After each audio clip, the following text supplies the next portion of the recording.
serai sur cette. Bonjour Anaïs, Bonjour bienvenue. Hélène.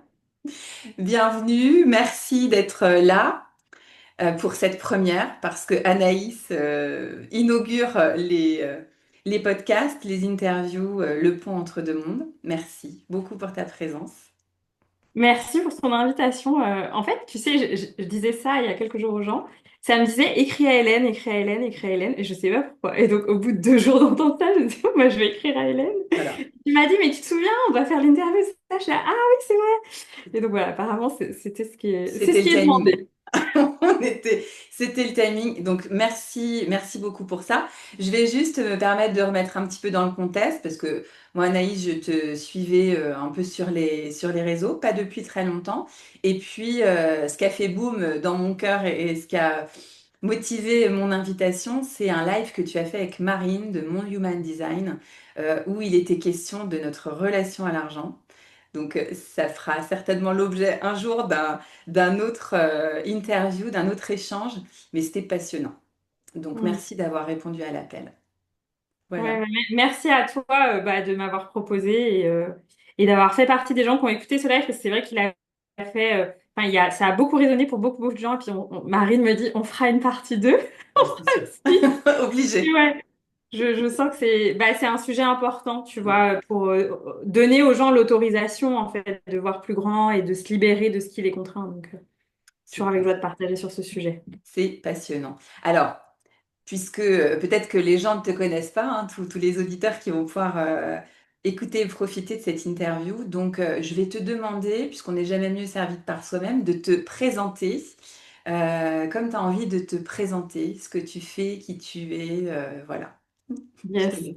Alors, c'est toujours un exercice que je me dis, bah, on pourrait changer, mais voilà. Donc, je m'appelle Anaïs, j'ai 37 ans, je vais avoir 38 ans cette année. J'ai vécu dans plein de villes différentes de France, aussi dans quelques pays à l'étranger. C'est pour ça, tout à l'heure, une personne voulait me présenter, puis elle disait, bah, Anaïs, elle vient un peu de partout. Voilà, j'ai vécu dans plein d'endroits. Là, en ce moment, je suis installée dans le sud-est, près d'Antibes, parce que le soleil, c'est vraiment important pour moi.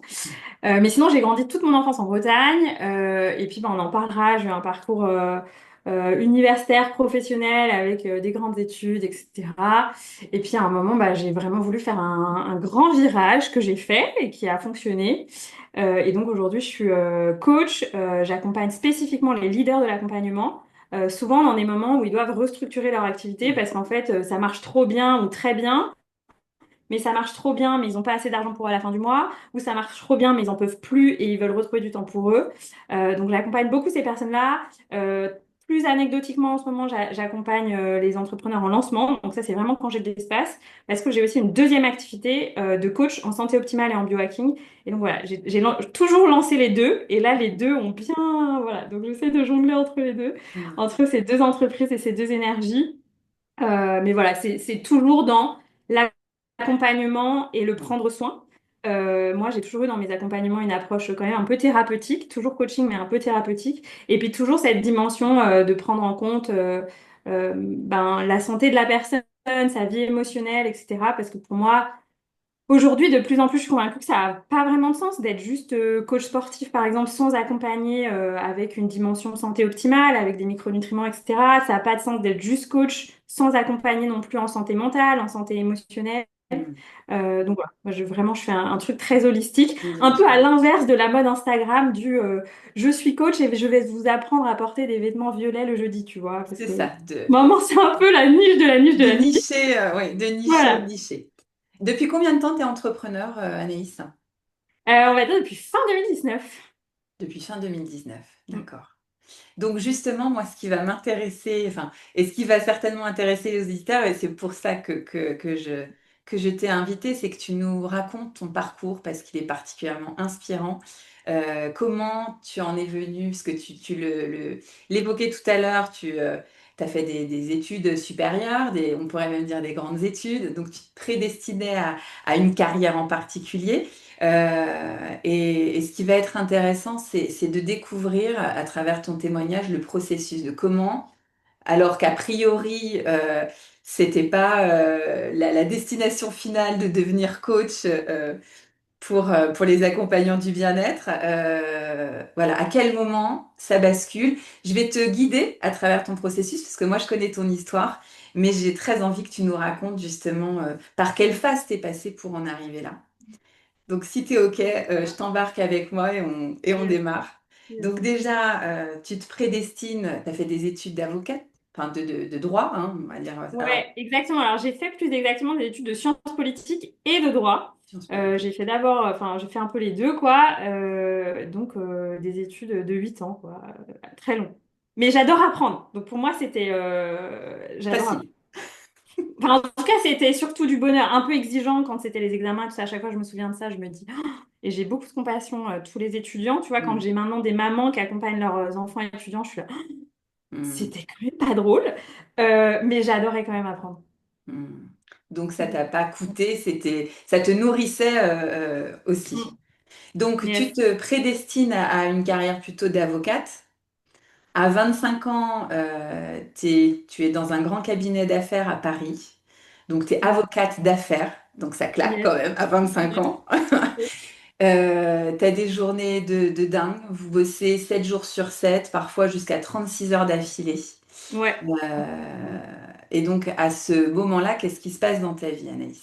Qu'est-ce que... Alors en fait, donc à 25 ans, voilà, cette première activité. Et quand même, ce rythme-là, il dure 3 ans quasiment. Mais en fait, moi, je viens d'une famille où il y a une forme de dévotion envers l'aventure entrepreneuriale. Donc, pas des gens entrepreneurs, mais des gens qui adorent accompagner les entrepreneurs, tu vois, mais plus à des niveaux artisanaux, en fait. Mhm, OK, comment on va faire pour que la boulangerie du coin, ben, elle ait les bons statuts, la bonne gestion financière pour que ça fonctionne, ou des entreprises plus ou moins grandes en régional ou en local. Et mon père nous a transmis cet amour-là. Et mon frère fait un métier très différent de ce que je faisais, mais quand même aussi, c'était du conseil aux entrepreneurs, en fait, dans une institution publique plus ou moins. Donc, il y a vraiment cet amour-là. Et donc, moi, j'adorais, en fait. Pareil, j'arrivais le lundi matin et on recevait un journal spécifique pour les avocats d'affaires qui nous racontait les opérations juridiques qui s'étaient passées dans le mois précédent. Mais moi, ça me passionnait, tu vois, les histoires entrepreneuriales, comment ça se passait, comment ça réussissait et tout ça. J'étais vraiment... je savais plein de choses, même dans voilà, le milieu, les acteurs du milieu, tout ça. J'étais vraiment passionnée par ça. Et j'ai fait ça du coup pendant 3 ans et demi avec pareil, cette soif de oh, c'est super intéressant, c'est super technique, ça mêle de la finance, du droit international, enfin voilà, c'était ouf quoi, hyper technique. Mais donc pendant 3 ans, ça passe parce que mon compagnon de l'époque fait plus ou moins la même chose que moi. ok. Donc, il travaille pas dans le même endroit que moi, mais en fait, on s'envoie des messages à 23 heures en se disant à quelle heure tu rentres. Puis, bah voilà, à moi 2 heures du matin, moi 1h30. Ok, bon, du coup, on se retrouve. Est-ce que tu as encore faim? Voilà, il me disait, bon, je prendrai un Mars glacé dans le frigo. Voilà, enfin, c'était un peu ridicule et pas du tout. C'était catastrophique en termes d'hygiène de vie, hein. Mais voilà, je sais pas, tu sais, quand t'es jeune, quoi, t'es à fond, puis t'es drogué un peu à l'adrénaline Oui. de, bah, de toute façon, voilà, c'est le système nerveux au taquet. Donc, et puis, on se sépare, lui et moi, je change de cabinet d'avocat. Et puis, je crois que voilà, ça faisait beaucoup de choses de une rupture, un cabinet d'avocat où je travaillais encore plus, avec encore plus de responsabilités, encore Hmm, plus de travail. Et à un moment, voilà, un retour de vacances d'été où j'avais ralenti, je reprends un rythme que j'avais jamais eu, vraiment super intense, super long hmm, pendant longtemps. Et au bout d'un mois, voilà, mon corps, je sens qu'il se passe un truc. Je leur dis, je prends 3 jours de congé pour aller voir ma grand-mère qui a besoin de moi. Et je sens au retour des 3 jours que ça va pas revenir tout de suite, le jus, tu vois. Et puis bah là, la vie fait bien les choses. Moi, je m'étais dit que je retournerais à Bordeaux. J'avais fait mes études, une ville que j'adorais. Et puis finalement, je suis appelée pour un cabinet à Lyon. Je suis là, bon, ok, pourquoi pas. Et puis voilà, ça se fait. Donc ça continue, mais ça continue en la conscience qu'en allant en province, le rythme sera plus lent. Que moi, de toute façon, j'ai jamais voulu vivre à Paris. Donc pour ça, ma séparation, c'était un cadeau parce que c'était une personne qui voulait rester vivre à Paris toute sa vie. Moi, hmm, j'étais, ah non, non, moi, je sais que c'est quelques années et puis qu'après, je rentre dans le vie provincial que j'adore. Donc, euh, donc voilà, donc j'ai atterri à Lyon, toujours dans un cabinet d'avocat.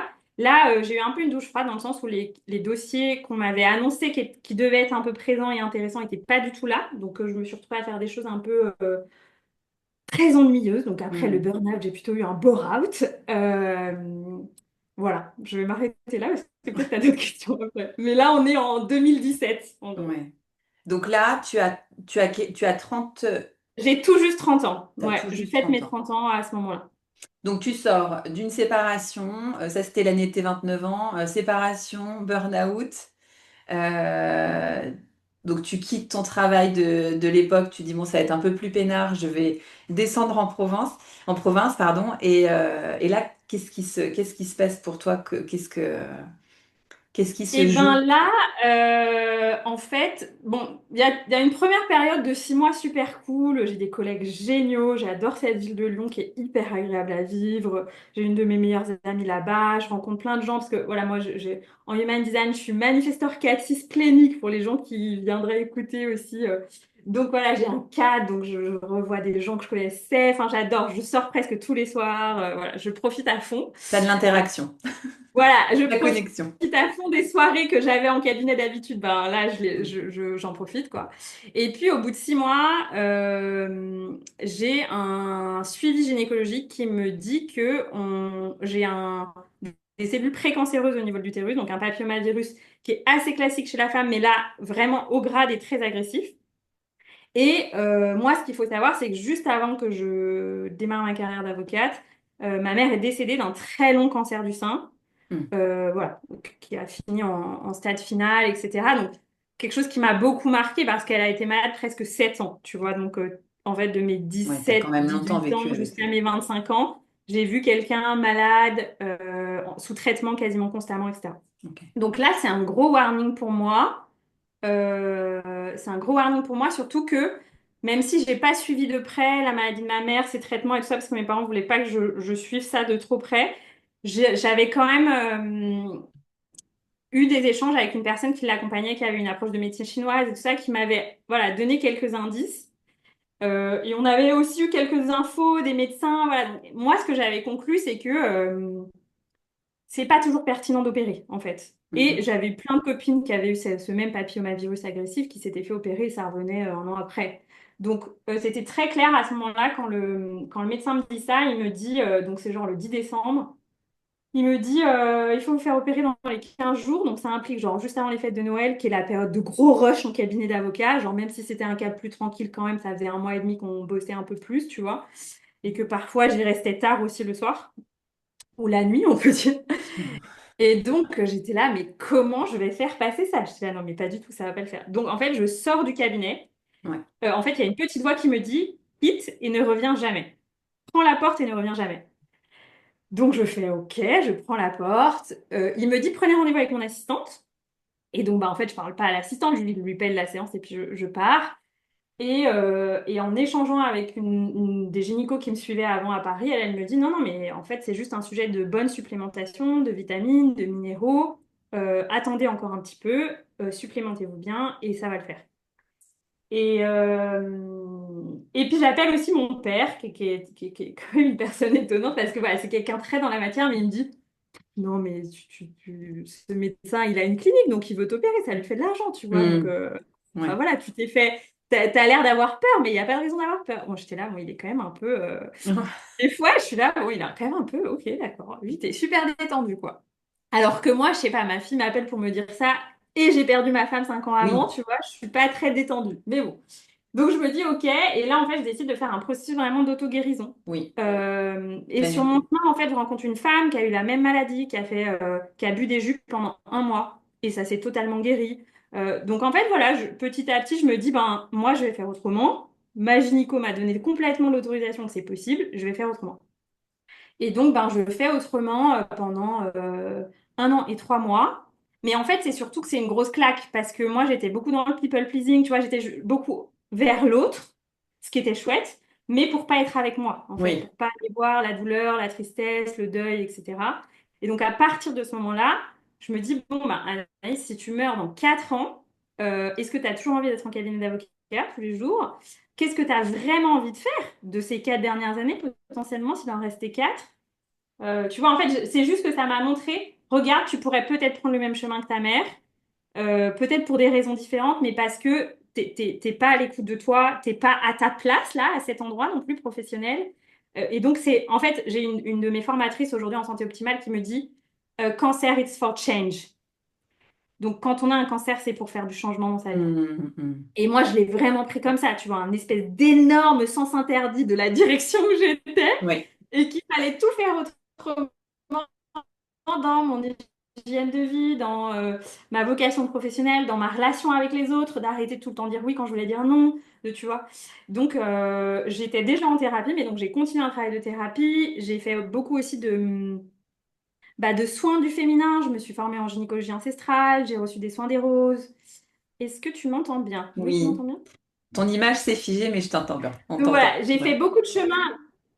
Voilà, j'ai fait beaucoup de chemin à ce moment-là. Et j'ai aussi à ce moment-là découvert les huiles essentielles que j'utilise, etc., qui Oui. ont vraiment été un... C'est comme si, en fait, avec du recul récemment, je me suis rendu compte que j'avais été en dépression depuis la maladie de ma mère, donc depuis à peu près mes 17-18 ans, en fait.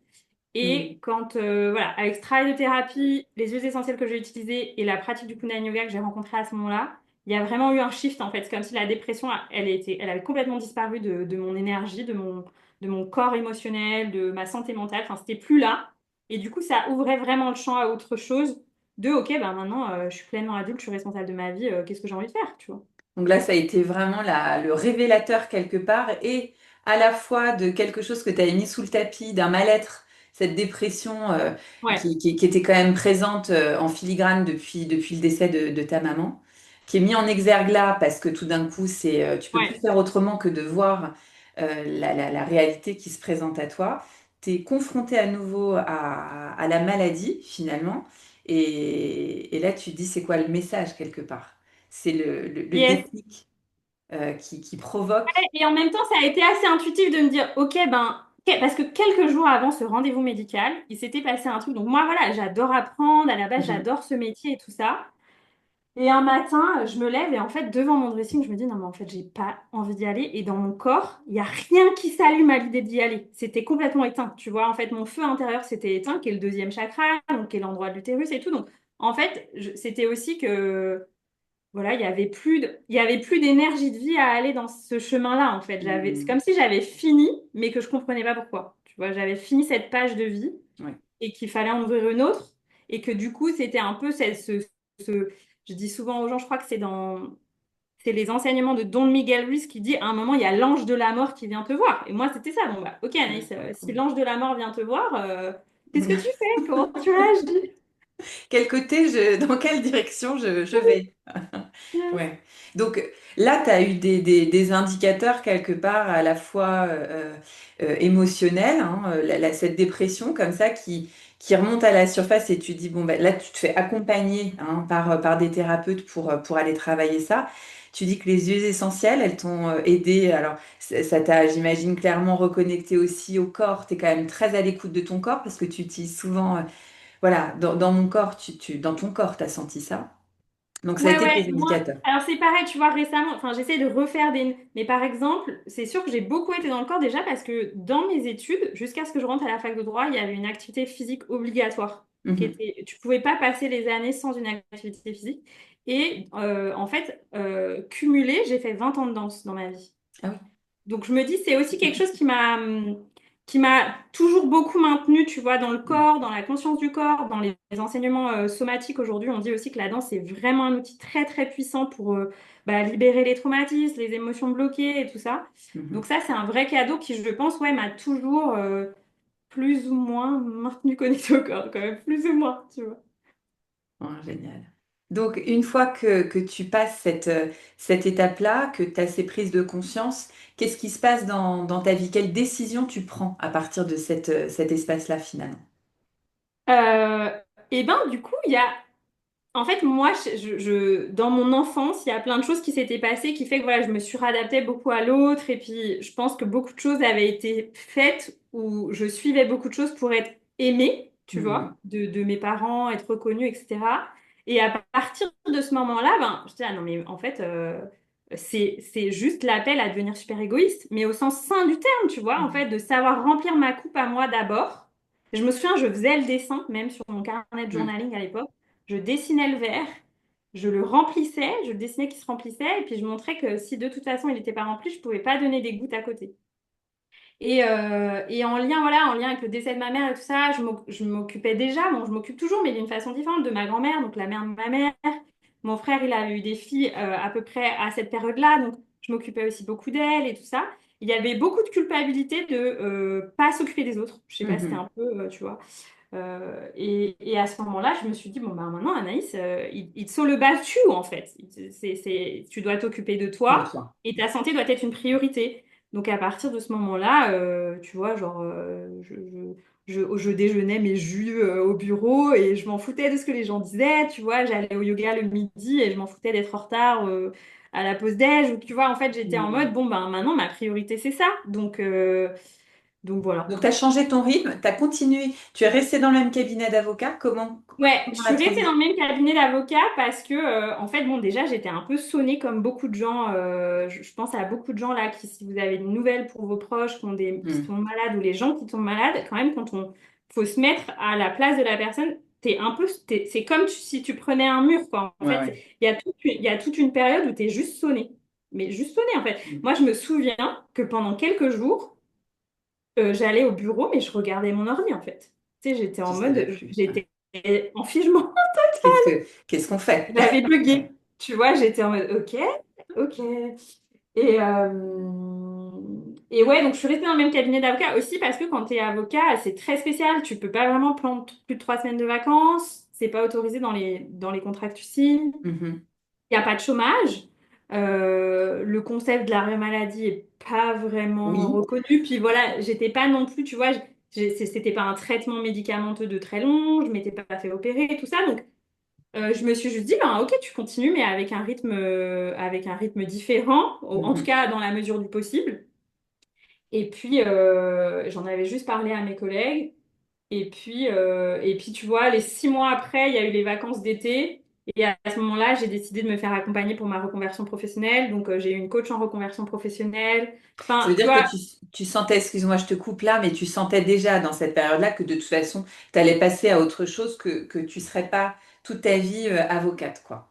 yes, en fait, il y a deux choses que je dis par rapport à ça, c'est que c'était un peu comme ma vie à Paris. Je savais quand en étant avocate, et on se le disait avec nos collègues à Paris, que de toute façon, en voyant mes boss qui avaient 40, 45 ans, 50 ans, déjà 90% c'était que des hommes. Et Mhm. puis quand c'était des femmes qui avaient essayé d'être des hommes et qui étaient tellement au taquet que parfois elles oubliaient les enfants à la sortie de l'école, tu vois. Mhm. Et toutes, on était toutes d'accord qu'en mode, bah, nous, on fait ça quelques années, puis quand on en a marre, on va devenir juriste en entreprise ou on fait autre chose, tu vois, Mhm. genre. Et en fait, ça concerne quand même 80% des gens qui, en tout cas à l'époque, 80% des gens qui avaient le diplôme d'avocat quittaient le métier d'avocat dans les 5 ans. Donc D'accord. ça a Ah probablement ouais. encore augmenté. Mais c'est une énorme statistique parce que c'est un métier qui est extrêmement demandant. Et en fait, quand tu arrives à 30 ans et que tu veux construire ta vie, Oui, et là, bon, c'est bien sympa, c'est super intéressant. On s'est franchement fendu la mare et le cerveau, il est hyper nourri, mais on va peut-être penser à soi. ouais. Donc, bah, moi, je suis arrivée à ce moment-là, mais par d'autres chemins, enfin voilà, la maladie, tout ça. Donc, je savais ça. Et surtout, ben, moi, c'était vraiment, en fait, je ne veux pas rester en cabinet d'avocat parce que c'est pas un mode de vie qui me permet de prendre soin de ma santé. Mhm. Tu vois, Donc, vraiment, c'est pas possible. On peut venir te voir à 19h et te dire, il y a ça à traiter, il faut que tu restes jusqu'à 5h du mat. ah ouais, non, c'est ok. Donc moi, j'étais en mode, ben en fait, Pas c'est écologique du hors de tout. question que ça continue. Tu vois, C'est c'est hors de sûr. question que ça continue et je veux un métier où je peux prendre soin de mon rythme, je peux prendre soin de ma santé. Voilà. Donc Très bien. ça fait Donc partie. là, tu as 32 ans, dans ton historique, dans ta chronologie, là, tu fais appel parce que tu sais que tu veux rentrer dans un processus de reconversion. Donc, tu fais appel à quelqu'un, tu te fais accompagner pour ça. Yes. Et je crois que c'est l'année où tu vas organiser ton premier atelier parce qu'en parallèle, on en a parlé brièvement, mais tu t'es formé au yoga. Enfin, voilà, tu as Yes. quand même expérimenté pas mal de choses et tu vas organiser ton premier atelier. Yes, exactement. En fait, voilà, il y a ce diagnostic voilà, à 6 mois de mes 30 ans. À 31, l'été de mes 31 ans, j'embauche cette coach. Et au début de l'année de mes 32 ans, je commence à me former au yoga. Et je commence aussi à me former en aromathérapie, en santé optimale. Voilà, j'ai fait la formation de gynéco ancestral. Voilà, il y a plein de formations qui ont déjà commencé, que je fais en général le week-end, le soir, tout ça. Et puis, et en fait, ce premier atelier de yoga, c'est très drôle parce que ça fait plusieurs années à ce moment-là que au brunch du week-end chez les amis, s'il y a de la place dans le salon, je donne un cours de yoga avant le Oui. brunch. Quand j'étais à Paris, à chaque fois que j'allais voir mes nièces, on faisait du yoga ensemble. Tu vois, donc je leur transmettais déjà beaucoup de yoga qui avait été ma façon de survivre à la Oui. folie de ma vie parisienne à Paris, tu vois. Mhm. J'allais à mes cours de yoga au moins tous les jours le week-end et ça m'aidait à tenir voilà, le rythme toute la semaine. Et en fait, et je donnais des cours des fois à mes collègues sur la terrasse du bureau à Lyon. Enfin, en fait, je proposais tout le temps des cours de yoga aux gens. Et un jour, une collègue me dit, Anaïs, je suis allée dans un bar un peu atypique qui est en train d'ouvrir et qui cherche des profs de danse et des profs de yoga. Je leur ai parlé de toi, ils ont ton numéro, ils vont t'appeler. Je lui dis, mais j'ai jamais donné de cours, tu sais. Elle me dit, bah oui, mais t'es en formation, donc t'es prête. Puis de toute façon, tu nous donnes tout le temps des cours. Donc j'y suis allée et j'ai demandé à une amie quand même de co-animer l'atelier avec moi et qu'on le co-anime à deux, tu vois, qu'on invite les personnes qu'on connaissait toutes les deux et tout. Et là, on est en juin 2019. Oui. Voilà, j'ai fait ma première partie de formation de yoga. Ça se passe super bien. Enseigner le cours, c'est incroyable. Et c'est un peu voilà, la première pierre à l'édifice de OK, je propose quelque chose au monde qui est pas juste entre un brunch et un, tu vois, Ouais, c'est ça. entre Qu'est-ce que, Coconut qu'est-ce et que, le qu'est-ce que ça révèle pour toi intérieurement? Tu vois, ça a été quoi après ce moment-là, les pop-up un petit peu, ce qui vient nourrir ton projet derrière? Et ben, je me dis que j'ai des super retours, les gens sont vraiment ravis. Mm. C'est très nourrissant. On avait fait quelques vidéos, quelques photos et tout ça. Donc, quand je les re-regardais, j'étais là, ouais, c'est magnifique. Et puis, c'était beaucoup partagé cet outil qui m'avait aidé à traverser ces différentes années très intenses, professionnellement, émotionnellement. Donc là, je me dis, bon, bah, en fait, c'est un peu comme si ça donne un sens à ma contribution. Ça fait Euh, du sens. et c'est un peu comme si j'étais retournée à la petite fille en moi qui faisait de la danse en fait et qui était en mode c'est génial, le seul truc que je veux faire c'est danser, tu vois. Mm. C'était un peu en mode ah bah en fait j'ai le droit de faire un métier qui est vraiment à l'écoute de soi, qui a vraiment une contribution pour les autres, qui est pas totalement coupé de l'émotionnel parce que bon quand t'es avocat d'affaires quand même bon c'est toujours de l'humain mais bon T'es pas dans le, ouais, t'es tu pas dans vois, c'était l'émotionnel. surtout du financier. Enfin, voilà. Mm. Mm. Euh, et de me dire, ben voilà, je vais le faire à ma façon et je me libère un peu euh, de cette pression, je sais pas, d'avoir un statut professionnel, tu vois, de... Alors, je savais que tout n'était pas fait parce que quand t'as pas le chômage, t'as rien pour, tu vois, te lancer. Je Mm. savais que j'avais un gros sujet que ça fonctionne rapidement. Mais en tout cas, je me dis à ce moment-là, ben, c'est possible, ça plaît aux gens avec moi, c'est-à-dire la Mm. façon dont je le transmets, ils sont ravis. Et il y a plus, à ce moment-là, je me dis juste, faut que j'en propose d'autres pour voir si vraiment ça répond et si c'est quelque chose qui peut être durable après, tu vois, sur le Mm. moyen terme, quoi. Si les gens me suivraient au quotidien ou hebdomadairement, en fait, Mm. tu vois. Ok. Et donc, à quel moment tu décides? Alors, l'année de tes 33 ans, je crois, tu lances vraiment ton business. Yes. Qu'est-ce que tu as mis en place entre cette période, ce premier atelier qui a quand même été un... C'est pas un déclencheur à ce moment-là, mais ça vient conformer la dynamique dans laquelle finalement tu t'es en train de, de te mettre, c'est-à-dire cette transition, cette reconversion professionnelle. Ça a été quoi les étapes pour bah, un jour te dire, parce que là tu parles effectivement quand tu es avocat, il n'y a pas de chômage, il n'y a pas tout ça. Comment tu fais pour te préparer à ça? Ouais, bah ce que je dis aux gens, c'est qu'en fait, ouais, moi, ma reconversion, j'avais un thérapeute qui me disait, non, mais Anaïs, vous n'êtes pas obligée de jeter le bébé avec l'eau du bain. Et en fait, j'ai vraiment pris mon temps au début, quand j'ai commencé mon accompagnement reconversion professionnelle, j'ai dit à la personne, vous savez quoi? Ensemble, pour l'instant, moi, ce que je vous dis, c'est que toutes les portes sont ouvertes et que j'ai juste envie que vous m'aidiez à fermer les différentes portes. Et quand je dis toutes les portes sont ouvertes, c'est juste, je veux pas rester en cabinet d'avocat pour cette raison du rythme. Mhm. Euh, Parce que j'aurais pu aussi me dire, je peux aller dans un autre cabinet d'avocat où ça m'intéresse plus ce qu'on fait, mais il y avait toujours ce sujet du rythme en fait qui Ouais. m'allait pas.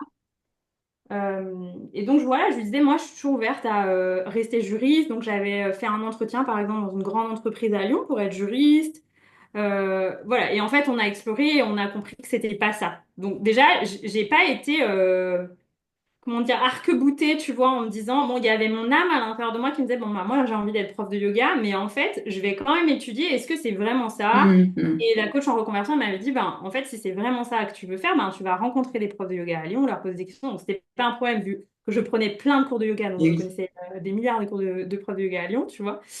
Donc voilà, j'ai fait aussi ma petite étude de marché, ce qui était super intéressant parce qu'il y en a plein qui m'ont dit qu'ils passaient beaucoup de temps en transport entre les studios, qu'ils vivaient pas forcément, que c'était Ouais. très aléatoire, notamment quand c'est les vacances. T'as vu les Quand contraintes, en fait, ouais. Mm. voilà, Et donc voilà, ça m'a aussi aidé à démystifier ce métier Mhm. et à me dire, OK, si moi je veux faire ce métier, comment je veux le créer pour moi pour que ça me corresponde?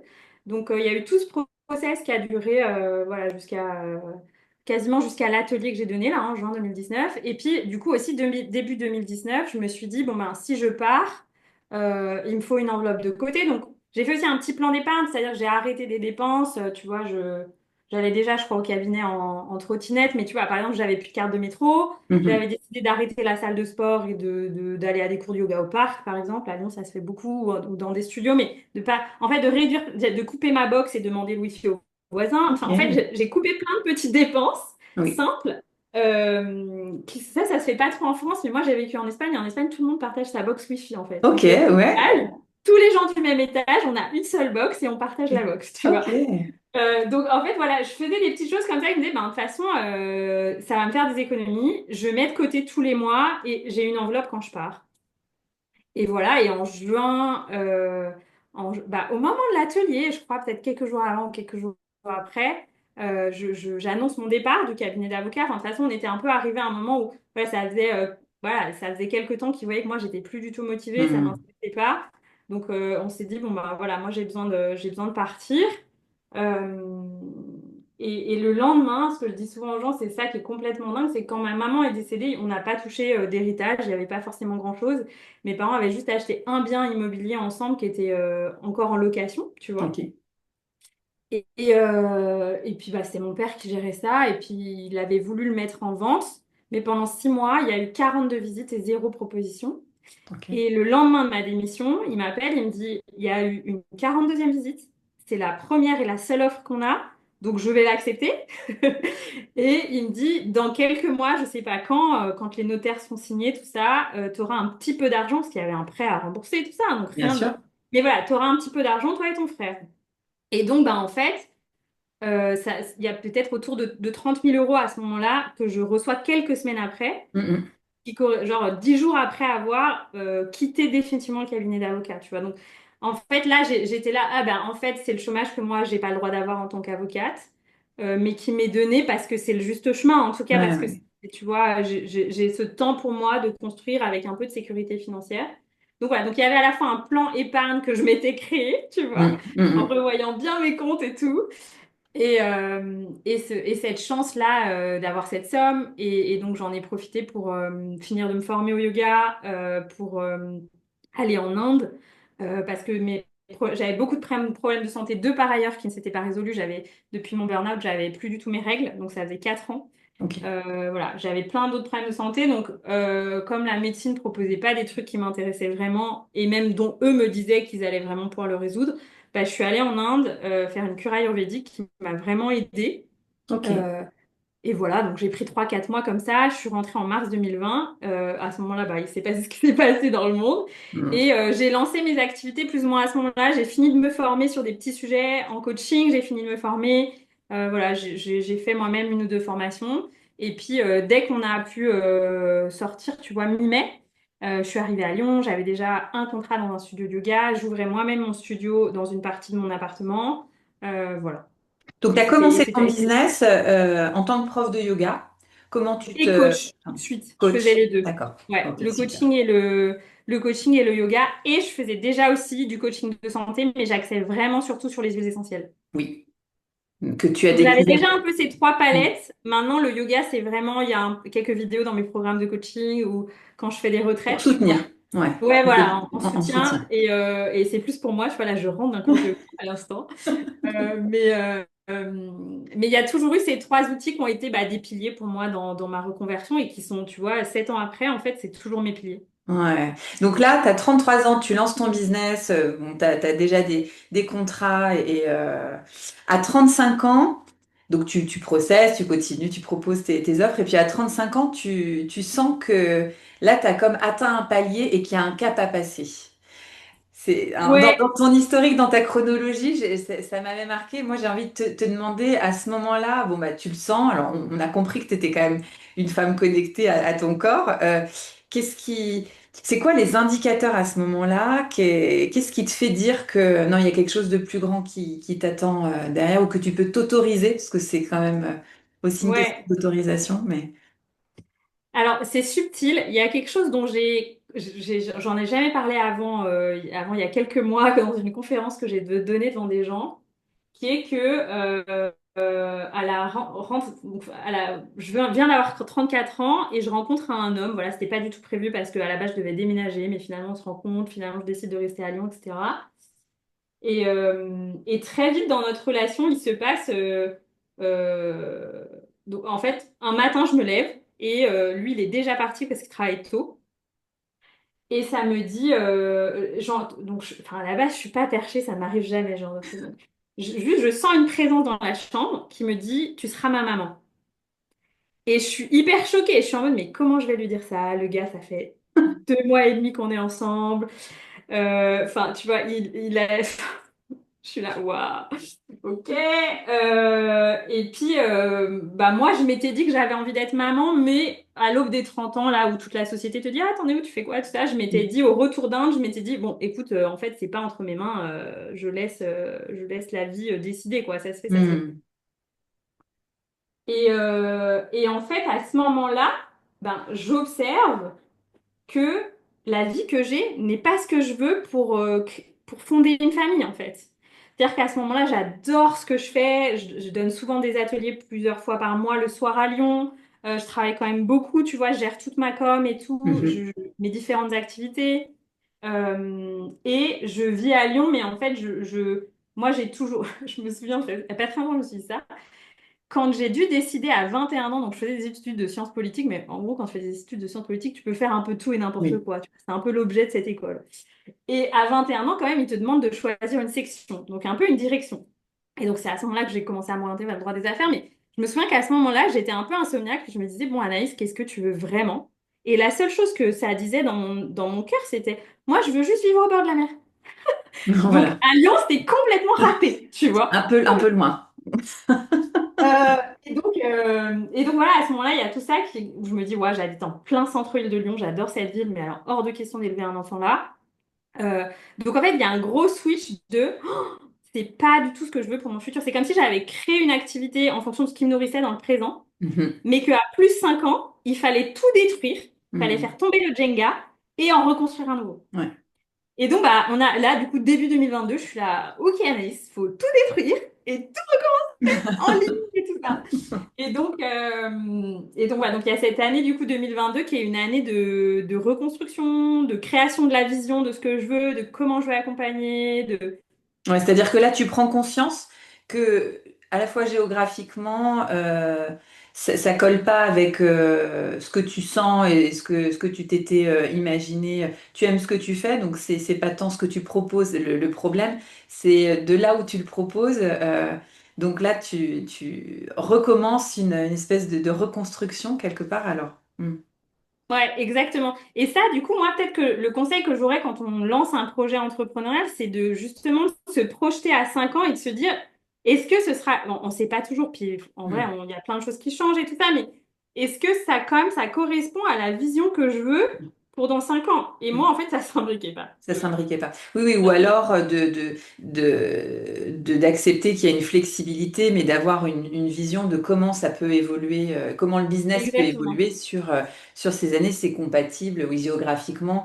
Donc là, ça t'a quelque part invité à te poser ces questions-là et puis à se dire, OK, ça je veux pas, ça oui, ça non, là peut-être.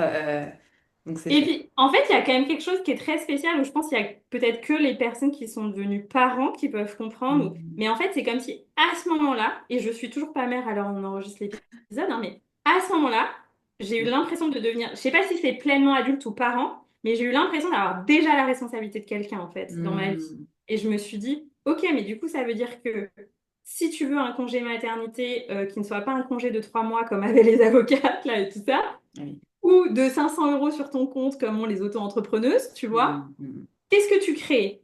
Et si tu veux donner à cet enfant une vie dans la nature, ben, qu'est-ce que tu crées? Et si tu veux financer une école consciente pour cet enfant, qu'est-ce que tu crées? Tu vois? Hmm. Donc Hmm. c'est comme si à ce moment-là, euh, ça suffisait plus ce que j'avais créé pour moi, en fait. Tu vois, ça devenait une dévotion envers le futur, en fait. Génial, génial. Mm. Donc là, tu décides de changer. Donc tu as déjà, dans un premier temps, les réflexions, les prises de conscience.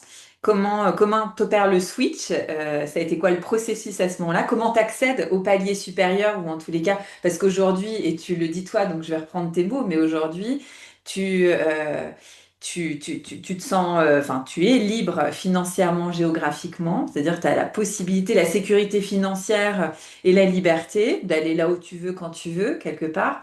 Tu as Yes. même pris conscience, finalement, quand tu t'es posé, que tu avais réalisé la plupart de tes rêves. En tous les cas, c'est ce que tu écris. Voilà, t'en es où et comment t'accèdes à ça, finalement? Comment t'as accédé à Eh ça? ben, moi, la façon dont je fonctionne beaucoup, bon, j'écoute beaucoup comment je fonctionne, puis avec le Human Design, j'ai compris plus de choses, mais moi, j'ai la porte 33 en soleil conscient, on dit en Human Design, bon, pour les gens qui connaissent pas, ne vous inquiétez pas, c'est Voilà. juste les changements de vie et les digestions se font dans une forme de retraite. Ok. Donc en fait, moi, à l'époque, déjà, tous les étés, j'allais passer au moins 2 semaines dans ma famille en Bretagne. Je demandais à ce qu'on me laisse la maison de famille Hmm. seule pour moi. Je laissais mon téléphone chez ma grand-mère. J'annonçais que je disparaissais des réseaux sociaux pendant au moins une semaine en général. Et j'avais ce temps de, qu'on D'introspection, en appelle un fait. peu en chamanisme de quête de vision, tu vois. Et à ce Hmm. moment-là, en 2022, je fais ça avec une amie au Mexique.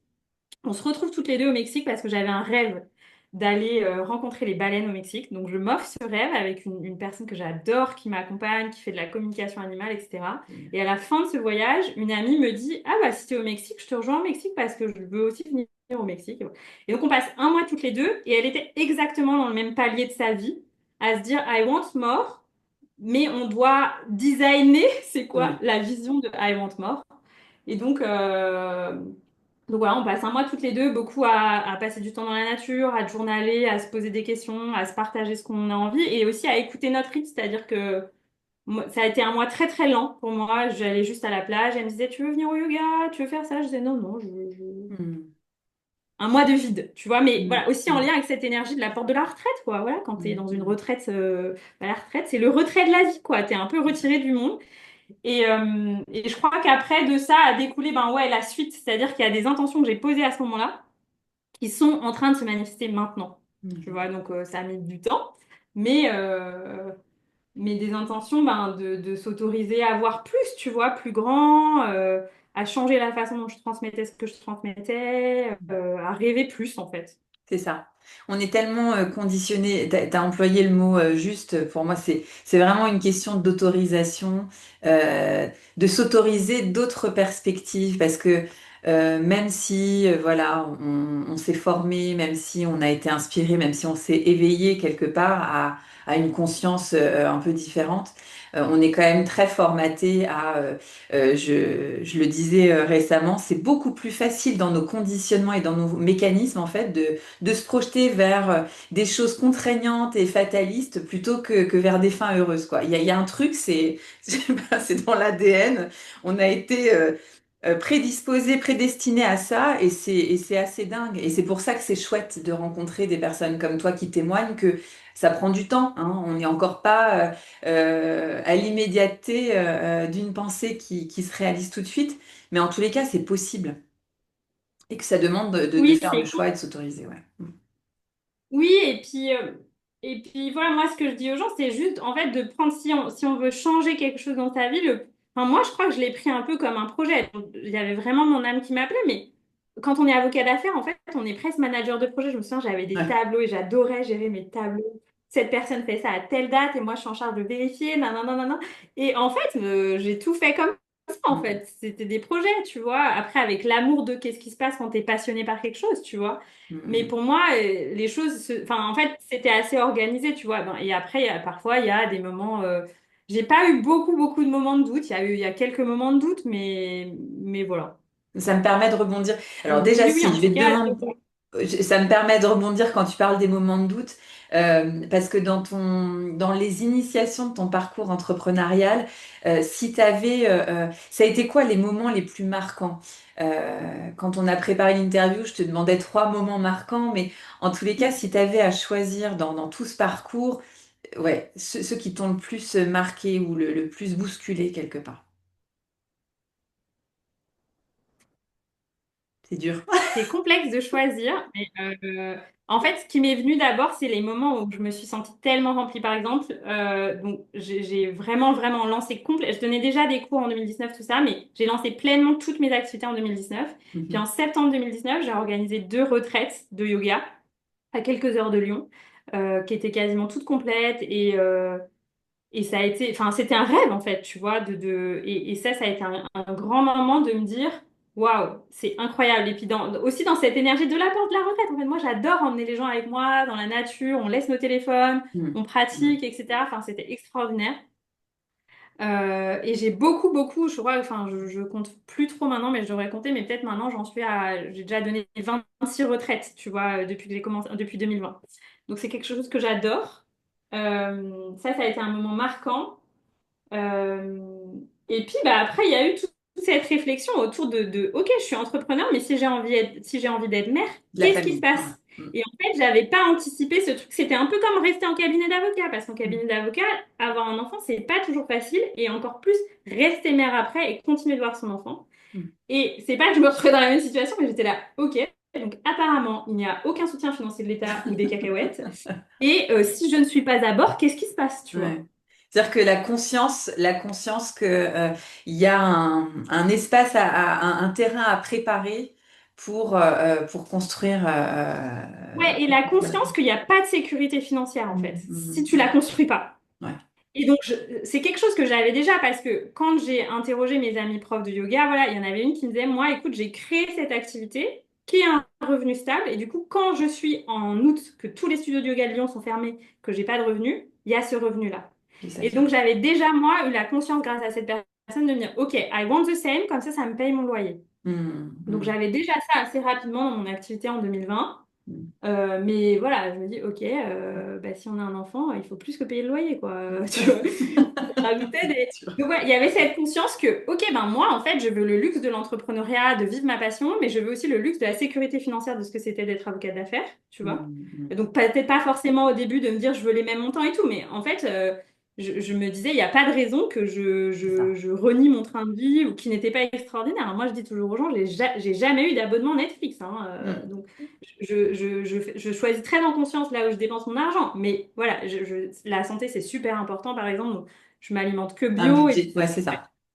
On Donc, choisit là où on oriente ses dépenses, voilà. quoi. Enfin, Voilà. Donc, ses c'est investissements. sûrement pas les mêmes choix que d'autres, mais bon, c'est des choix importants pour moi. Donc, il y a eu, je pense, ce deuxième. Et puis le troisième, je crois que je l'avais mis quand tu m'as transmis les questions, en 2000, donc fin 2022. Pareil, je sens encore qu'il y a un truc que je suis là, ouais, il faut amener à un autre niveau et tout ça. Et puis à ce moment-là, j'avais déjà eu l'idée, j'avais déjà le rêve de faire un sommet en ligne. Mm. Mais je me disais, mais comment je vais faire ça? C'est toute une machine, il faut des liens, des trucs d'affiliation et tout ça. Et une amie, plusieurs mois avant, m'avait dit, mais pourquoi tu fais pas ton propre sommet? Et ça me paraissait, oh, ça me mettait, tu sais, dans un état de stress pas possible. Je disais, ah non, non, non, non, non.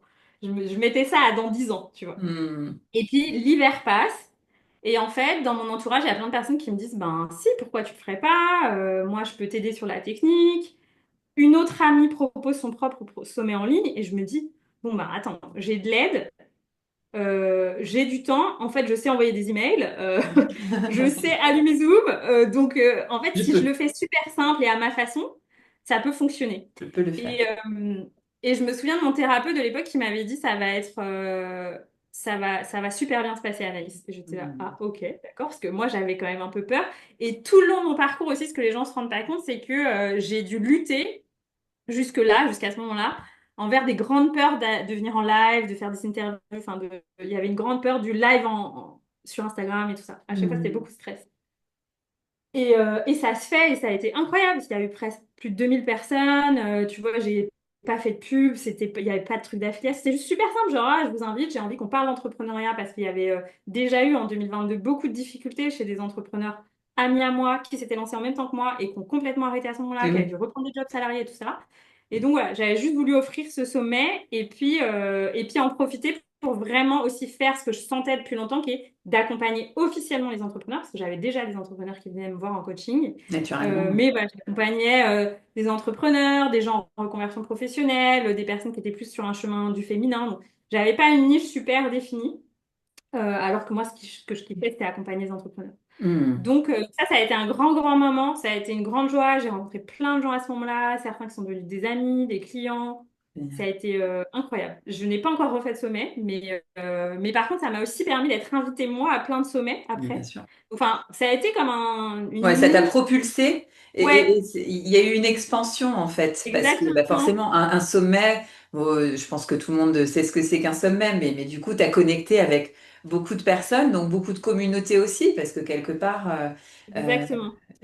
t'as fait venir des personnes qui avaient elles-mêmes leur communauté, donc Exactement. ça explose quelque part en termes de visibilité et de Ouais. connexion, quoi. Hein, c'est chouette. Et je peux dire aux gens que je les gérais toute seule. J'avais pas d'assistante. J'ai Ouais. tout géré toute seule. Donc voilà. Bravo. Non, mais ça se fait. Tout ça pour dire que bon, si vous avez le rêve, faites-le, C'est hein. Il y a possible, besoin de rien. c'est possible. Donc du coup, si tu avais, pour définir ton parcours, je suis pas hyper sympa parce que je pose des questions que j'aimerais pas qu'on me pose, genre rétrécir, définir ton parcours en 3 mots, si tu avais 3 mots à choisir, ce seraient lesquels, Anaïs? Alors, je me souviens que j'avais mis audace parce que j'adore ce mot, Hmm, qui est ben, le fait d'avoir osé, quoi. Oser à chaque fois. Et c'est dans ce que je sens à chaque fois dans mon énergie qui est de d'oser beaucoup se renouveler hmm, sans complètement devenir quelqu'un d'autre. Mais il y a cette constance un peu métamorphose de, OK, bon, bah là, il faut encore se transformer, se transformer, bien se sûr. transformer. Donc, oser, mais même oser, tu vois, me faire accompagner, oser demander de l'aide. En fait, ça a toujours, enfin, depuis le décès de ma mère, j'ai toujours été accompagnée par des thérapeutes. Tu vois, je me suis pas laissée tomber dans tu vois, dans la torpeur ou dans la Ouais. dépression. En fait, voilà, j'ai toujours, quand j'ai senti que c'était le bon moment, bah, demander de l'aide Hmm, parce qu'on n'est pas fait pour tout savoir, on n'est pas fait pour être seul, on n'est pas fait pour voir nos angles morts. Donc l'audace dans tout ça, l'audace dans le fait de suivre sa propre direction, écouter là, genre la petite voix un jour qui m'a dit quitte et ne reviens jamais dans ce cabinet de ouais, c'est gynéco. dingue. Tu vois, donc aussi audace dans suivre son intuition, qui est pas Hmm. facile parce que souvent ton mental il te dit tu fais n'importe quoi. Donc, donc je dirais ça, l'audace. Euh, euh, Moi, j'ai quelque chose aussi de... J'ai une grande persévérance en fait. Je disais ça aussi à des personnes que j'accompagne la semaine dernière. Je leur disais, est-ce que vous avez trouvé votre animal totem pour la persévérance? Genre, moi, je me vois et je me suis toujours dit, comme j'ai beaucoup déménagé, j'ai beaucoup voyagé. Les gens me disaient, mais t'es toujours un peu chargée par rapport à ta petite taille et tout. Et donc, je disais bah, que je suis une petite mule, quoi. Tu vois, j'ai mon petit truc sur mon dos, puis j'avance sur la montagne. Et donc, j'ai vraiment cette énergie de persévérance Hmm, de cette vision long terme, de je sais que je ferai toujours d'une certaine façon ce métier, mais sous une autre forme. mhm, mhm. Bon, qui vient sûrement aussi de l'école d'avocat, mais de déjà enfant. En fait, moi, j'avais pas peur de passer des heures pour apprendre quelque chose. J'avais pas, Mhm. enfin, tu vois, j'ai pas peur je sais pas, de m'engager, en fait, tu vois, de Oui. persévérer, de m'engager. Oui, tu Euh, avais noté l'engagement, enfin tu m'avais dit Ouais, engagement. tu vois, ce Je te truc. donnerai les miens, moi. Voilà. Mais je disais aux gens, voilà, c'est un peu, la semaine dernière, je me disais, bon, je voudrais leur transmettre l'énergie du chien qui tient l'os, tu vois, et je lâche pas, en fait. Je ne lâcherai pas, tu vois, c'est vraiment cette Ouais. énergie-là. Et du coup, il n'y a pas de plan B, c'est vraiment la même énergie, tu vois. On y va, on y va, Hmm. on y va, on y va, on y C'est ça. va. Donc ça, et puis, Tu avais dit professionnalisme. Il y a, oui, oui. Alors, j'entends, ouais. j'entends dans le professionnalisme l'exigence bienveillante, hein, mais l'exigence d'un travail qui est bien fait et qui a du sens surtout, et qui est au service d'eux. Parce que tu parles Oui, beaucoup d'accompagner les entrepreneurs, et il y a vraiment une notion de service qui est importante dans ta façon de driver. Et je souligne, là, je prends la main sur, mais pour dire que c'est ce que je salue dans tes publications, hein, sur les réseaux sociaux. Parce que tu es très au fait de probablement de ce qui fonctionne, ce qui fonctionne pas, mais on sent que c'est organique chez toi et c'est toujours pour partager quelque chose d'utile. Pas je me Ouais. montre. Il y a toujours un fond qui est qu'on s'engage ou pas, enfin qu'on paye un accompagnement avec toi ou pas. De toute façon, il y a matière à déjà pouvoir avancer sur le chemin, tu vois, même sans investir Exactement. quelque part. Donc Ouais. on le sent, ça, cette exigence de service Oui. derrière. Mm. Oui, oui, moi je fais pas des stories de ce que je mange au restaurant. Il y a un scénario, enfin, où c'est anecdotique, tu vois, pour dire que j'étais à un networking ou j'en sais rien. Mais je me dis toujours, ben, est-ce que même, tu vois, si je pose ma story de moi à la plage, et ben souvent j'enchaîne avec, ok, est-ce que vous vous reposez en tant qu'entrepreneur? Est-ce que vous arrivez à aller dans la nature? Ben, c'est le Ouais. message en fait, tu vois. Donc, Oui. je, Tu on dépasse. illustres le propos, tu illustres le propos avec... Ouais, en fait, j'essaie toujours de me dire, ok, comment ça peut être une forme, comment ça peut être utile ou exemplaire pour quelqu'un, comment ça peut ouais. l'inspirer. Et c'est vrai que souvent, quand j'ai co-créé ou, tu vois, des retraites ou des choses comme ça avec d'autres gens, ils me disaient, oh là là, mais t'es hyper rigoureuse, il y a beaucoup de trucs, les mails de bienvenue, ils sont hyper carrés et tout ça. Et j'étais là, mais en fait, c'est aussi, tu vois, j'avais déjà cette conscience que l'humain, il peut se transformer que dans une forme de sécurité. Bien sûr. Et c'est l'approche somatique, tu vois, c'est l'approche de la théorie Mm. polyvagale, etc. Et donc, c'était super important pour moi, même au début de mes cours de yoga et tout ça, j'ai toujours posé le cadre, Oui, créé du j'avais parlé de lien, cadre. tu vois, Mm. rappeler le prénom de toutes les personnes dans la pièce. Tu vois, ben, en fait, il y a toujours eu beaucoup ça, cette exigence éthique. Et tu vois, même bah, cette année, je suis en train de me former en psychopathologie pour encore mieux comprendre l'humain, etc. Donc, Mm.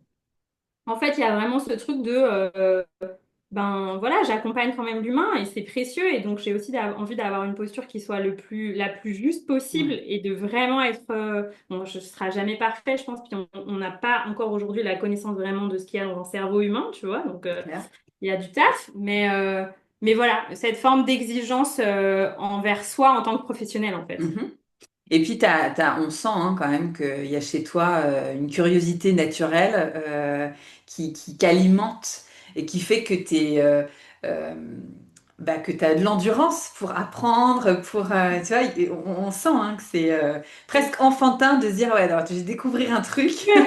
Complètement. Et puis j'ai ça, j'ai le mari d'une de mes meilleures amies.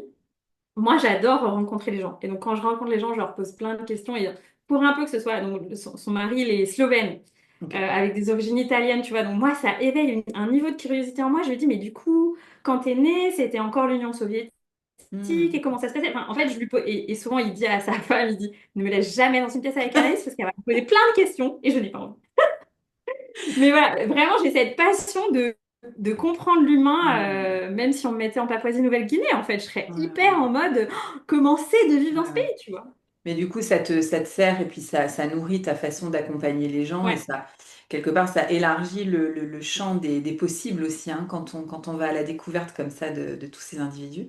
Donc, je vais te poser une autre question par rapport donc à ton parcours. Moi, dans ton parcours, si j'avais eu trois mots, j'avais détermination, j'avais audace parce qu'il t'en a fallu et j'avais résilience parce que le fait que tu sois quand même passé par ces étapes de la maladie ou des problèmes de santé, ça t'a obligé quelque part à adapter ton rythme. Et enfin voilà, Oui, oui, c'est détermination. vrai, c'est très vrai. Je l'ai souvent utilisé à une époque, tu vois, Hmm, maintenant, je hmm, l'utilise moins. Peut-être parce que ouais, j'ai l'impression d'être sortie un peu de ça. Mais ouais, clairement, hein, c'est à ça. clairement, et c'est un mot que j'adore, tu vois. J'adore ce mot. Hmm. Donc je rebondis parce que ça vient nourrir ça aussi. Mais si tu avais, c'est quoi les ressources qui t'ont le plus soutenu euh, dans ton parcours de vie et d'entrepreneur? Waouh, alors c'est une question pas facile, hein. Hmm. Euh, Peut-être des ressources, peut-être que Est-ce ça que peut être, ça peut être multiple dans le sens où tu as des yes. ressources, des choses qui sont innées chez toi, dans ta façon d'être, d'interagir avec le monde, qui t'ont vraiment servi, et puis des choses extérieures, je sais pas, un bouquin, Ouais. une rencontre. Euh, alors, attends, je vais répondre du coup à la fin de la question. Donc, en ce moment, je parle beaucoup de ce livre parce qu'il est très simple, mais pour moi, beaucoup de gens sous-estiment qu'on est tous un peu dans ce schéma-là. Il y a un livre que moi, j'ai découvert il n'y a pas si longtemps que ça, donc un livre de Christelle Petit-Colin, qui est très Mhm. connue dans le milieu du développement personnel. Elle a écrit des livres pour les enfants, des livres pour les gens qui sont un peu HPI et tout ça. Ok. Et donc, c'est un livre, je crois que ça s'appelle Sortir du triangle bourreau, victime, Mhm. bourreau, sauveur. Ouais. Et en fait, on est en permanence dans ces relations-là, souvent dans les relations familiales, enfin beaucoup dans les relations familiales, dans les relations de couple, dans les relations avec les enfants et aussi dans les relations en tant qu'accompagnant et en tant qu'ami et tout ça. Et donc moi, en fait, quand j'ai fait ma thérapie, je me suis rendu compte que j'étais beaucoup dans ce type de relation avec mes amis, avec ma famille et tout ça. Et relire ce livre, qui est très très simple, très très court. Tu lis 2 pages et puis tu peux t'endormir, c'est ok, tu peux reprendre 2 pages d'après, tu vois, genre super facile. Euh, et ben c'est dingue. Je me souviens, je l'ai lu une première fois, je l'ai fiché, je suis en train de le relire.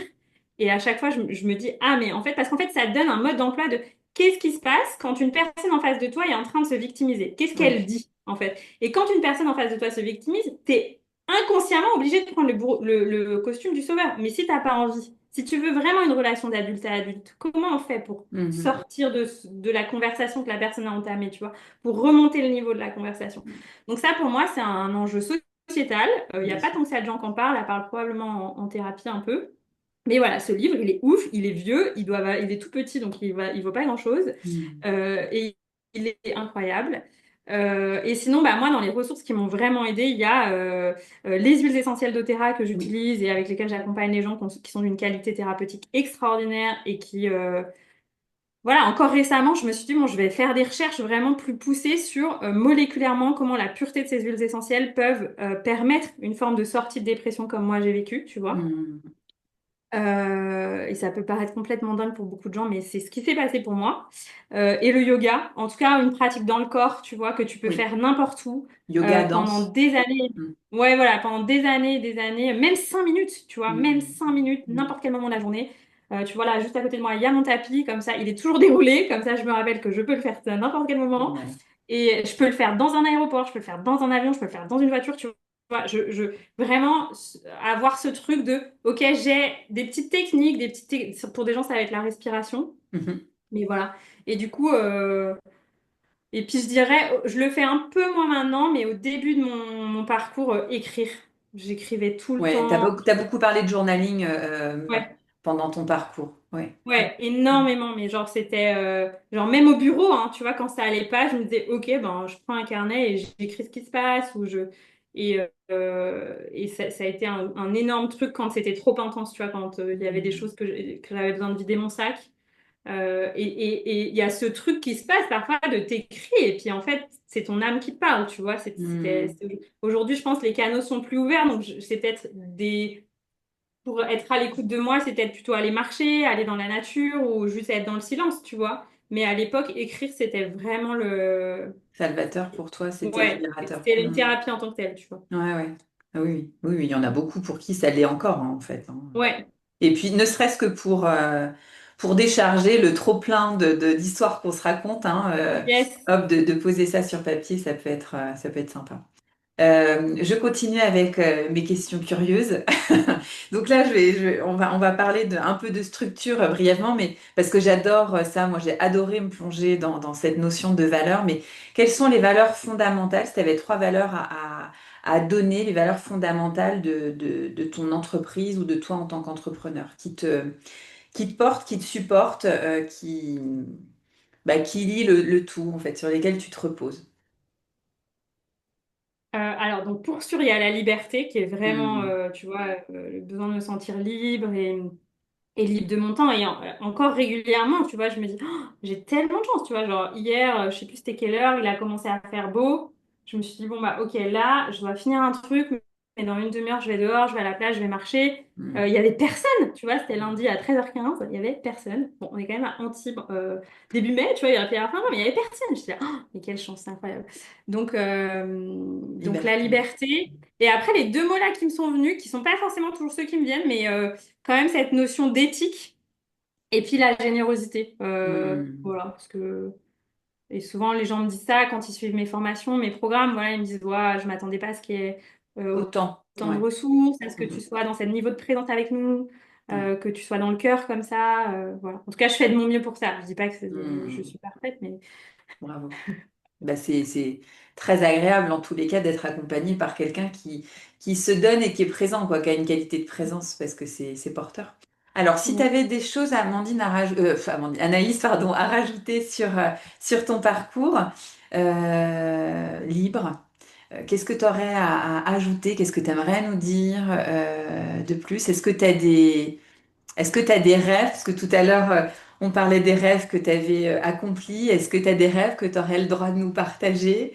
Enfin voilà, t'en es d'où dans ton Et processus? ben, tu vois, il y a des choses du coup qui s'ouvrent. Tu vois, quand je suis allée au Mexique et que j'ai vu les baleines, et on pouvait même, enfin Hmm. voilà, c'était incroyable comme séjour. C'était vraiment très respectueux parce qu'on se baignait pas avec elles et tout, mais c'était une rencontre vraiment incroyable. Et je me suis dit, ah, ok, bon là, Eddystone, j'ai réalisé le rêve de ma vie et tout. Mais moi, en fait, quand j'étais jusqu'à l'adolescence, je voulais être océanologue. Et je sens que j'ai quand même du coup ce truc de me dire, oh, j'aimerais trop là aller voir les baleines en Polynésie et puis peut-être être dans l'eau avec elles. Hmm. J'ai aussi une amie qui m'a rappelé qu'elle avait vécu à Hawaï et je suis là, ouais, mais j'aimerais trop retourner à Hawaï avec elle, tu vois. Je viens de me dire ça juste là, juste avant l'interview. Je me suis dit, mais en fait, peut-être le next step, ce serait d'aller à Hawaï. Allez. C'est des vacances, ce serait génial. J'étais là, ah ouais, d'accord, ok. Euh, donc voilà, il y a toujours cette présence de la mer, des cétacés qui est très fort dans... Et puis après, le rêve d'après, ce serait de faire un tour du monde en voilier. Hmm. Et je dis toujours à l'univers, avec un skipper, s'il vous plaît, parce que moi, je Ouais, peux pas gérer ça. pas moi. Mais voilà, donc ce serait ça, les rêves. Et après, continuer d'avoir un... Enfin, en fait, me mettre au service parce que de plus en plus, je sens que c'est pas forcément moi qui est totalement maître de ce qui se passe. Je fais un peu là où la vie m'appelle, en fait. Oui. Et donc, après, il y aura d'autres rôles. Par exemple, en ce moment, c'est plus régulièrement, je suis invitée à donner des formations en France ou des conférences. Bon, bah voilà, en fait, je suis l'appel de, Hmm. OK, ben là... c'est ça qui se passe et enfin, faire de mon mieux pour maintenir cette notion qui est presque fictive quand tu es un entrepreneur, de trouver cet équilibre en fait que Oui. j'ai mis assez longtemps à trouver, de me dire, OK, il y a du temps pour moi, il y a du temps pour ma santé, il y a du temps pour des amis, il y a du Hmm. temps pour le yoga, il y a du temps pour être avec mes clients, il y a du temps pour... ça, je trouve, bon, voilà, c'est un méga challenge quand on est entrepreneur. Et là, j'ai l'impression de le trouver, tu vois, et donc Hmm. c'est toujours perfectionnable ou nible, je sais plus comment. Perfectible. Ouais, ouais, ouais. Voilà, perfectible. Et puis ça dépend des moments, Hmm. mais je trouve que voilà, ça ce serait chouette. Bravo. Et tu vois, de continuer de donner des conférences, peut-être d'être invité, et de partager mon message, parce que quand j'ai donné des conférences ces derniers mois, j'ai Hmm. trouvé que c'était un impact incroyable en fait. C'était devant des gens pendant 20 minutes, puis il se passe vraiment quelque chose de très très Hmm. fort qu'on peut avoir sur un Zoom, mais peut-être un peu moins dans ce niveau de présence qui est dingue. Bien sûr. Et je me suis dit, waouh. Alors voilà, après, je demande pas à faire ça à 20 ans de ma vie parce que si je veux fonder une famille, etc., donner des conférences partout autour du monde, c'est pas très compatible. Mais voilà, je me dis, et puis continuer d'avoir la chance de partager mon message. Tu vois, j'ai un podcast comme toi, et puis ben voilà, c'est un espace aussi que je chéris, que je prends vraiment le Hmm. soin de réfléchir, qu'est-ce que j'ai envie de partager, et tout ça. Et voilà. Merci Amandine. Oh, je t'appelle Amandine depuis 2 fois. Excuse-moi, Anaïs.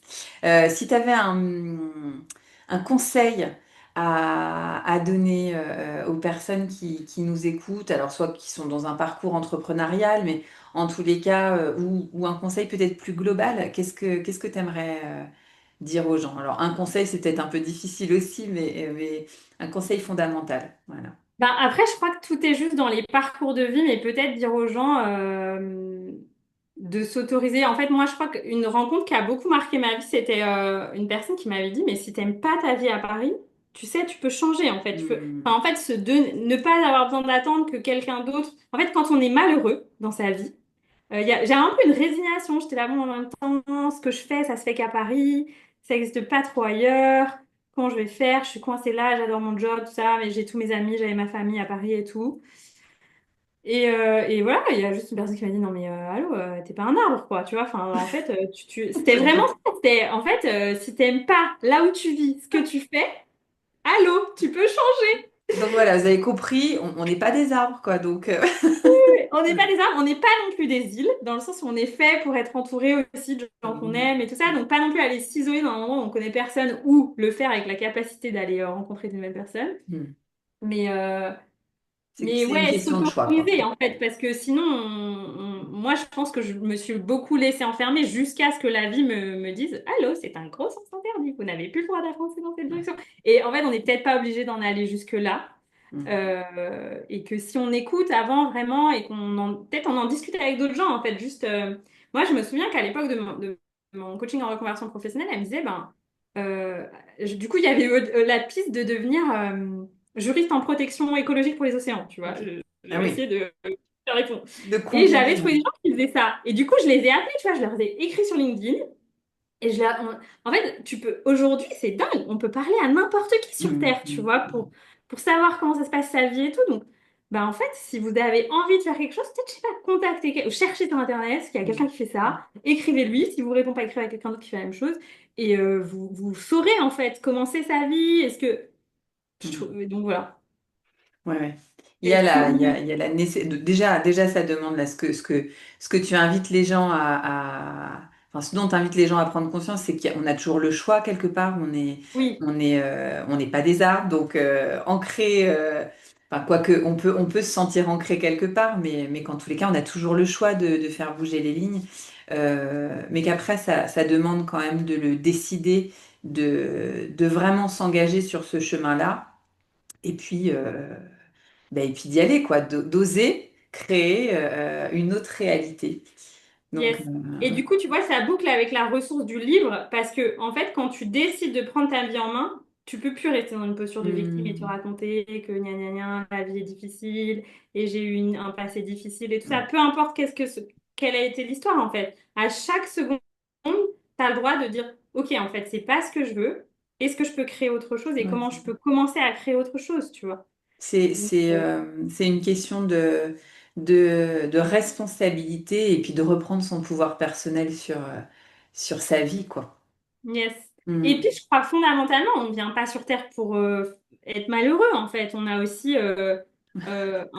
on est aussi un exemple. Tu vois, moi, j'ai pas d'enfant, mais je me suis dit aussi, bah, quel exemple je donne à mes nièces quand j'ai Hmm. dit à ma petite nièce de 4 ans à l'époque que j'allais devenir prof de yoga. Elle s'est arrêtée, elle m'a regardée, elle a fait OK. Tu vois, tout le monde avait un métier de bureau et tout. Et elle a halluciné pendant 10 D'accord. secondes, tu vois. Et je me suis dit, OK, ben, c'est aussi un. Enfin voilà, je trouve qu'on a tous une responsabilité Hmm. de prendre en main notre vie, mais aussi de faire en sorte qu'on soit épanoui. Ça veut Bien pas dire sûr. qu'on est tout le temps heureux et tout, tu vois, mais d'être aligné et de contribuer à quelque chose qui fait sens dans ce qu'on veut. Parce que je suis aussi convaincue qu'on veut tous la même chose, en fait, sur Terre. Hein, tu Hmm. vois, on a tous plus ou moins le même rêve. Donc après, c'est qu'est-ce que nous on fait? Et ça peut être en restant, enfin, j'aurais pu le faire en restant avocate et Bien sûr. en, tu vois, peut-être dans les choses autrement et tout. C'est juste, voilà, comment on fait pour être à sa place, se sentir bien et pas se comporter comme une victime, en fait. Parce C'est ça. que bah, c'est Hmm. aussi un choix, en fait. Complètement. Hmm. Alors, j'avais une autre question que je voulais te poser, c'était de nous partager ta vision ou ta perspective pour l'entrepreneuriat, parce que c'est mon sujet de cœur demain. Mais comment toi tu vois l'entrepreneuriat demain? C'est quoi ta vision? Alors, donc je me sens que j'en avais parlé et donc, je vais pas du tout dire ce que j'avais prévu, je crois. En fait, je crois que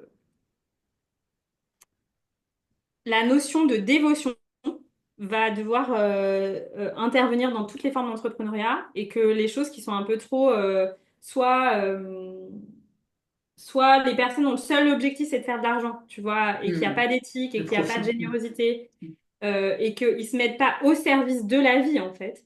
Je crois que ça va plus, ça va s'arrêter, en fait, tu vois, ça va plus être possible. Euh, donc pour moi, il va vraiment y avoir cette notion presque ouais, c'est pas de justice divine, mais d'être au service du divin et de la vie, en fait, et de faire les choses avec justesse et éthique. Hmm, Euh, et de pas, enfin, en tout cas, j'espère, moi, j'avoue que quand je vois des comptes Instagram avec 500 000 abonnés de femmes qui sont botoxées et qui se maquillent et qui font prendre des cocktails, en fait, je comprends pas. Je suis là, mais pourquoi les gens regardent ça? peut-être parce qu'ils s'ennuient dans leur salariat, et qu'ils ont envie de rêver et tout ça, mais en fait, bon, voilà. Et du coup, c'est déjà en train d'arriver, mais il y a beaucoup dans l'entrepreneuriat cette redéfinition de ce que c'est la richesse, Oui, que moi j'ai beaucoup fait ces 2 dernières années en fait, qu'est-ce qui me rend vraiment riche, mais riche au sens large du terme, tu c'est vois, ça. pas au sens forcément de l'argent. Et c'est en train de beaucoup arriver, même chez des entrepreneurs qui ont été ou qui sont très à succès en France. Mm. Et puis, quand même cette notion pour moi, en tout cas, j'espère, de professionnalisme dans le sens où je sais que tout est juste et tout, mais je crois qu'il y a aussi quand même plusieurs personnes qui sont, enfin, j'ai pas de nom, mais il y a des gens qui se sont lancés dans l'accompagnement, peut-être sans formation solide, tu vois, genre, ok, j'ai juste fait une formation d'énergétique pendant un mois et puis hop, je me lance. Et en Mm. fait, moi, je dis pas du tout que je suis arrivée très loin et tout ça. Je dis juste, bah là, par exemple, je me forme en psychopathologie. Ça fait 13 ans que je suis accompagnée en thérapie non-stop. Tu vois, donc en fait, j'ai juste pas débarqué comme ça Oui, oui. euh, à Tu accompagner t'improvises l'humain. pas. Ouais, ouais, c'est ça. Voilà. Et donc, je crois qu'il y a aussi ça. Il y a aussi que ben maintenant, voilà, c'est un métier professionnel en fait. C'est un vrai métier. C'est pas juste un truc comme ça.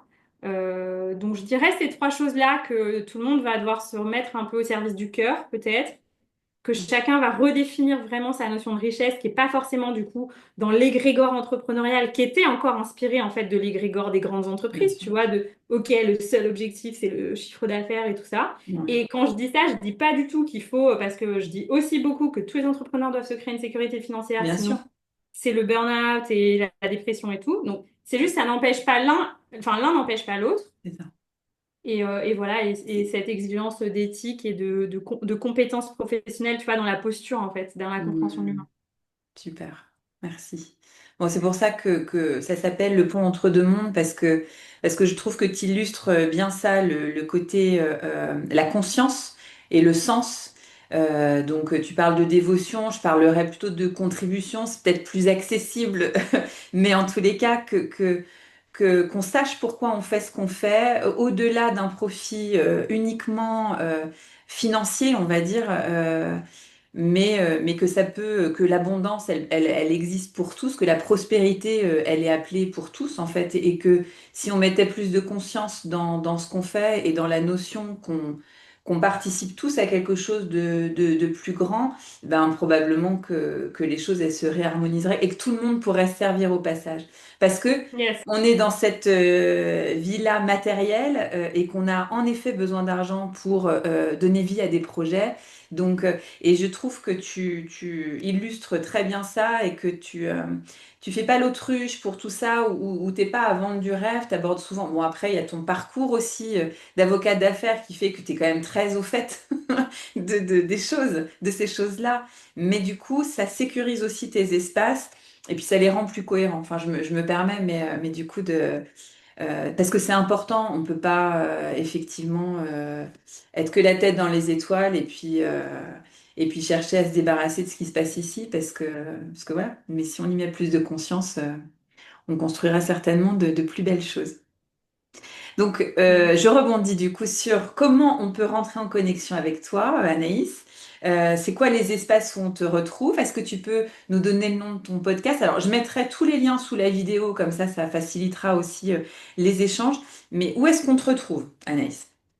Voilà. Alors, on peut me retrouver, c'est simple, sur Facebook et Instagram, sur voilà, mon nom là, qui est Anna Atta Life Coaching. Donc, c'est le chakra du cœur, en fait, c'est cette énergie du cœur, de la générosité. Donc, ou Anaïs Lebrec sur Facebook, Anna Atta Life Coaching sur Instagram, et sur mon podcast, Au cœur des possibles. Au cœur des possibles. Voilà. Magnifique. Magnifique. Est-ce que tu as des choses que tu aimerais rajouter, Anaïs? Non, bah, juste peut-être, si les gens sont curieux de mon parcours, ou parce que de plus en plus, je le répète de plus en plus, alors je me Oui. dis, bon, je sais pas, est-ce que... et ben, peut-être qu'ils viennent m'écrire et qu'on échange et tout ça, s'il y a quelque chose qui résonne. Et puis, peut-être juste même si c'est pas toujours disponible, et ben de maintenir cette foi. J'ai souvent écrit un enseignement que m'avait donné une de mes enseignantes québécoises, qui était une enseignante, enfin, elle transmettait tous les enseignements chamaniques du monde, en fait. Elle avait beaucoup voyagé, elle transmettait ça, et elle disait, la vie ne veut que te combler. Mm. Souviens-toi que la vie ne veut te combler, donc ne veut que te combler. Donc en fait, quand je comprends pas ce qui se passe dans ma vie, puis j'ai l'impression que c'est pas très fluide et que c'est quand même pas très sympa. Ouais, que tu es en mode victime. Voilà, je suis en mode, c'est pas ça. Et ben maintenant, tu vois, enfin, j'ai musclé ce truc de, ben en fait, je sais, enfin, ça me dit plus forcément cette phrase, mais en fait, je sais qu'il y a un plan plus grand qui est à l'œuvre et Mm. qu'il y a quelque chose de mieux après, tu Mm. vois. Mm. Donc, donc voilà, là par exemple, j'avais trouvé un appartement ici à Antibes. Je savais que je devais le laisser le 31 mai, donc je dois Ok. déménager. J'ai pas très envie. On m'a proposé de rester là au 1er juin, mais en fait, je sens que c'est pas du tout ça qui est juste. Et du coup, Mm. ben voilà, ça m'implique d'être un peu nomade pendant un mois ou deux, et puis de revenir chercher un appartement en plein été ici. Tu vois, Oui. mais en fait, là, je sens que j'ai pas le contrôle. Je sens qu'à chaque fois que je me connecte à mon intuition à la suite, ben, Mm. ok, bon, je vais pas avoir la guidance ou Ouais. l'info, ou je vais pas, pour l'instant, je peux pas contrôler la situation. Oui, C'est pas il y a ça une qui est juste. forme il y a une forme de lâcher prise et d'abandon C'est ça confiant. qui m'est Hein. demandé. Ouais. Ah, ouais, ouais, ouais. Exactement. Donc, je suis en mode, bon, ok, bon, apparemment, c'est, Allez. pour l'instant, il m'est demandé autre chose, genre, apparemment, cette interview, tu vois, qui me dit, Oui, c'est ça. ok, d'accord. C'était le timing. Donc, voilà. Donc, du coup, souvent, je me dis ça, je me dis, pff, quand même, ce serait plus pratique, hein. Ouais. Tu vois, je déménage d'appartement, je bouge mes affaires, tout ça. Mais non. Mm. Donc, je me souviens que il y a toujours un grand cadeau derrière ça, en fait, dans les Super. trucs qui sont pas très fluides et un peu contraignants. Même si là, c'est un tout petit truc, mais voilà. Je me dis toujours que la vie me réserve des cadeaux, en fait. Mm. Donc la Donc, je te mets confiance, ça la au défi. foi, une fois en la vie Oui. et en ses Ouais, une grande invitations. fois en la vie. Ou Mm. quand j'étais avocate, je me disais les pépins sont des pépites, tu vois. Ah, j'aime Beaucoup. Je me bien. disais ça tout le temps en fait. Je me disais, ok, il y a des pépins, mais c'est des pépites. Et pour ça, le décès de ma mère, ça a été un énorme réveil pour ça, de me dire, ok, bah, ça a été très, très, très, très difficile, mais il y a eu aussi ben, beaucoup de résilience, tu vois, le fait de Mm, mm. m'autoriser à être accompagnée. Le fait de... Il y a eu plein de cadeaux en fait dans ça. Ça m'a vraiment permis moi de suivre mon proche chemin, de trouver les traces, de poser des questions, de comprendre mon histoire familiale, de me réveiller du coup, voilà, enfin de me poser des questions, de sortir un peu de la matérialité, tu vois, de ce que je vivais et de trouver le sens de la vie en fait. Et donc, Mm. en tout cas, le sens que moi je voulais lui donner. Et donc voilà, du coup, je trouve qu'il y a toujours, même dans les choses les plus difficiles, il y a toujours des grands cadeaux. Des opportunités de grandir. Hein, c'est magnifique. Merci beaucoup, Anaïs, pour ta présence et pour cet échange. Ben, j'espère, donc là, je m'adresse aux auditeurs, j'espère que ça vous plaira, que ce sera source d'inspiration ou que ça viendra faire écho, ou en tous les cas, que ça vous permettra d'élargir le champ de vos possibles, hein, comme le nom de ton podcast. Et puis, ben, encore une fois, merci. Et bonne continuation à tous. Belle route à toi, Anaïs, et au plaisir d'échanger. Peut-être tu te réinviterai, mais au Yes, plaisir. avec joie. Et moi, j'en profite pour dire à toutes les personnes, du coup, si vous écoutez cet épisode, vous avez la possibilité d'avoir un énorme impact sur le podcast d'Hélène. Donc, Ah, laissez une note, un commentaire, ça va vraiment le rendre super visible, ça va rendre à Hélène l'énergie, le temps qu'elle a passé à organiser ses interviews, faire le montage, tout ça. Donc, voilà, ça prend merci. 3 secondes quand on écoute et ça a un énorme impact en fait dans le monde parce que le podcast va être plus visible, il y a des gens qui vont tomber dessus, ils vont écouter, tout ça. Donc, Plus si vous voulez diffusé. soutenir Hélène, je vous invite Merci. vraiment à faire ça. Merci infiniment. Belle journée, enfin, ou soirée, bref, quand vous écouterez. Bonne continuation à tous et puis à très bientôt. À très bientôt. Merci Hélène.